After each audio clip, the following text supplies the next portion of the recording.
Esiet sveicināti ikdienas pārdomās, lai nāk tavs vārds, kur darba dienu rītos no otrdienas līdz piekdienai mēs kopā pārdomājam Dievu vārdu, kur patreiz mēs apskatām Jēzus kalna svētrunu, kas ir atrodama Mateja evaņģēlijā. Šie ir Talsu baptistu draudzes vieta svētrunu konspekti. Šodien Mateja evaņģēlijas 5. nodaļa 9. pāns. Svētīgi miera nesēji, jo tie tiks saukti par Dieva bērniem. Vārdu svētīgi mēs esam apskatījuši vairākas reizes un sapratuši to, ka tās nav tikai emocijas, bet stāvoklis Dieva priekšā. Un tad Jēzus saka, svētīgi miera nesēji. Oriģināla valodā tas nozīmē miera darītāji, miera veidotāji un miera nesēji. Un vārdā miers šeit atkal parādās šī šalom ideja.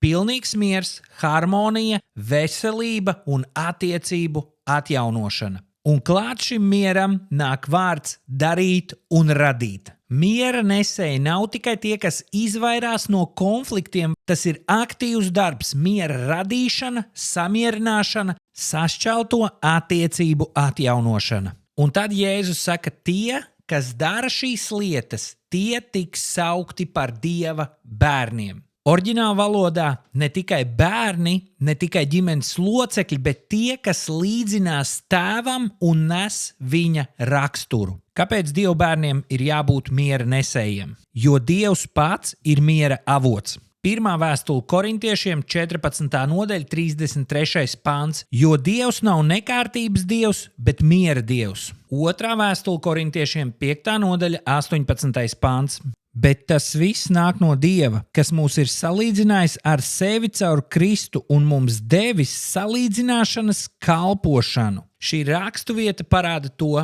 ka tie, kas aktīvi veido mieru, atdarina savu debesu tēvu un nes Dieva ģimenes iezīmi. Tāpat tas parāda, ka patiesa miera nesēja identitāte nāk no piederības Dieva ģimenei. Ko nozīmē būt miera nesējam praktiski? Tas nozīmē ne tikai izvairīties no strīdiem, būt laipnam, klusēt, kad gribas strīdēties, bet gan aktīvi samierināt sašķeltos, nest evaņģēliju tiem, kas ir naidā ar Dievu, runāt patiesību mīlestībā, lai atjaunotu attiecības, palīdzēt atrast kopsaucēju konfliktos, nest mieru ģimenē, draudzē un sabiedrībā.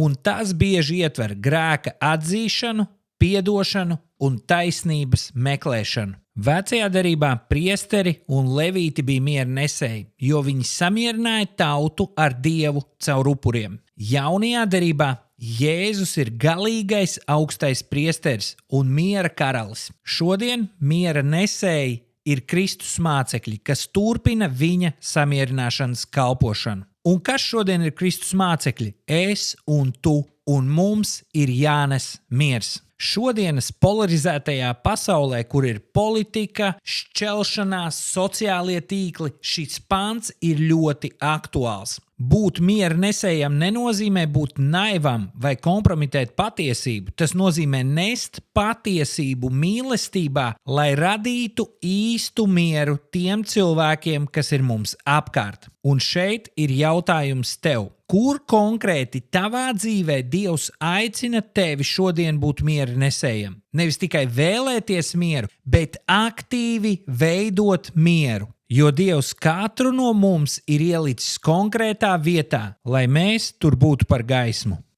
Tāpēc mans aicinājums šodien tev ir nākt Dievu priekšā un aizlūgt Dievs, kas ir tie cilvēki, kuriem man ir jānes miers, un kā es varu būt gudrs miera nesējs. Un es ticu, ja tu lūgsi šo lūgšanu, Dievs tev parādīs un radīs situācijas, kurā tu vari būt patiess miera nesējs.